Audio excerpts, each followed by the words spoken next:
El 22 de junio del año pasado fui a recoger a mis hijos y me estaban esperando, bueno, con una orden de alejamiento que tiene que ver con la mamá, no con los chiquitos. Y empezó un calvario del que he escrito y he hablado por meses. Todo agosto, todo septiembre, todo octubre, todo noviembre, todo diciembre y enero. Ya casi 6 meses de hablar. Canal 7 me ha hecho el gran favor de sacarme 4 notas en De Boca en Boca. La Teja me ha hecho el favor de sacar 2 artículos grandotes del tema. Y yo le agradezco mucho a Radio Colombia, a las emisoras del ICER y a los canales en los que hemos publicado todo esto. Y he hablado con más de 600 hombres telefónicamente, sobre todo telefónicamente. Me he reunido con unos 30 y he entrevistado a 12. Pero no habíamos podido entrevistar a una mujer. Y además con una historia sumamente dramática en el tema de la desparentalización o la obstrucción del vínculo familiar o la padrectomía o parectomía o la alienación, como usted quiera decirlo. Ella pasó años viendo a sus hijos durante 1 hora, una vez por semana, en un sitio no adecuado del Poder Judicial. Uh-huh. Rebeca Ruiz es trabajadora social y el hecho de ser trabajadora social que trabaja en el hospital psiquiátrico le ha permitido por su bagaje profesional también crecer mucho en el tema. Uh-huh. Y vamos a conversar, Dios primero, largamente con ella del tema. Gracias por recibirme. Uh-huh. Yo le decía antes de la entrevista que estaba entre emocionado y asustado por la entrevista. Sí. Cuénteme, por favor, cómo se dio. Cuénteme lo que usted quiera. Uh-huh. Bueno, esto sucedió en el año 2010, que tras una serie de denuncias por violencia doméstica, denuncias penales, denuncias de todo tipo. En contra de usted. En contra mía, sí. Lograron separarme de mis hijos y lograron hacerlo, lamentablemente, porque el proceso penal tenía que irse resolviendo.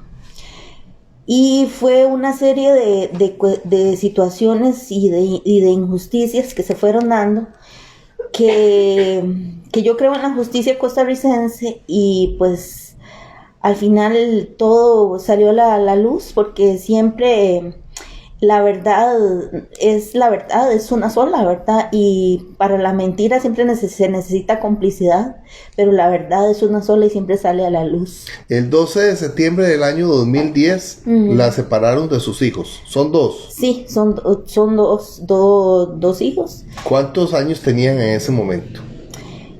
En ese momento tenían, creo que eran 11 y 9 años. Uh-huh. Fue como le digo, la violencia doméstica fue de inmediato, se eliminaron las medidas, porque en el juzgado de violencia él tenía una sentencia en contra, donde claramente decía que él había me había agredido a mí emocionalmente.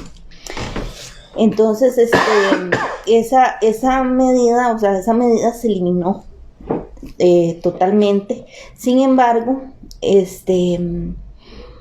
queda una denuncia penal, que eso fue todo un calvario, ¿verdad? Porque tuve que pasar por todo el proceso. Se dieron cosas muy, muy difíciles, porque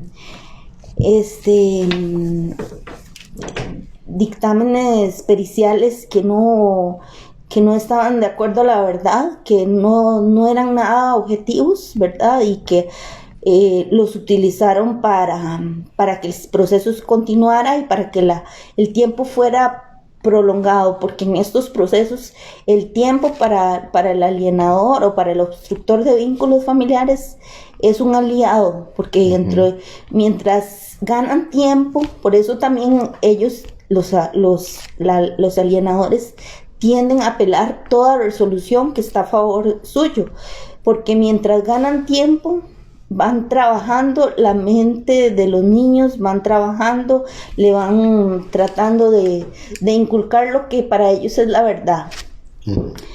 Entonces, durante ese tiempo, así fue, ¿verdad? Sin embargo, el amor siempre prevaleció. Y después otra cosa muy importante es que yo tuve visitas supervisadas, entonces, obviamente los reportes y todo lo que pudo observar la profesional que estaba viendo mi caso era totalmente favorable y totalmente contrario a lo que este señor decía que se estaba dando, ¿verdad? Por ejemplo, como decir que mis hijos no querían verme cuando llegaban, venían muy asustados, ellos sumamente asustados, pero después de que pasaban de la puerta del juzgado era otra realidad. O sea, ellos me abrazaban, se relajaban, me daban besos, jugábamos, hacíamos un montón de cosas. Entonces, obviamente, la profesional que estaba supervisando el proceso se dio cuenta de que era otra la realidad, ¿verdad? De hecho, como en la tercera o cuarta sesión ya ella tenía un panorama muy claro de lo que estaba sucediendo. Porque él decía, es que ellos no quieren entrar, y ellos venían muy temerosos, pero cuando entraban se mostraban totalmente tranquilos, relajados, era otra cosa. Bueno, yo he conversado con un par de mamás que han sufrido como usted este tema, pero solo por teléfono. He conversado más con una abuelita que habla mucho del tema, pero sobre todo he hablado con hombres, y a los hombres pues les da mucho más miedo hablar de estos temas. Es terrible también para las mujeres por toda la connotación social, pero todos coincidimos en llorar, en tener una terrible ansiedad, en tener problemas de insomnio. Cuénteme cómo le fue a usted cuando el 12 de septiembre del año 2010 se los quitaron. Sí, sí, bueno, en realidad, pues sí, yo tuve que atravesar un proceso muy, muy doloroso, y tuve que enfrentar una depresión sumamente grave, ¿verdad? Una depresión severa con un trastorno de estrés postraumático por la situación de alejarme de mis hijos. Tuve que tener control psiquiátrico y estuve incapacitada, yo no pude volver a trabajar.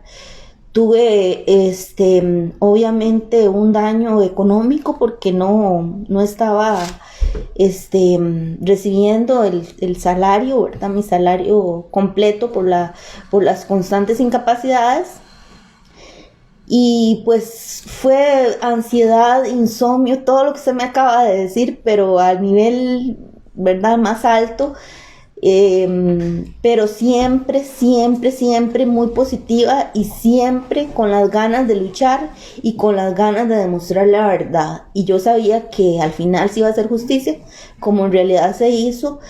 Y pues lo que empecé también fue mucho a escribir y a contactar a muchos padres, y ahí fue cuando me di cuenta que esta situación no es solamente sucede aquí en Costa Rica, sino que es una situación a nivel mundial, que es como una pandemia, ¿verdad? También, pero es muy grave porque se le está haciendo daño al futuro de nuestra sociedad, que son los niños, ¿verdad?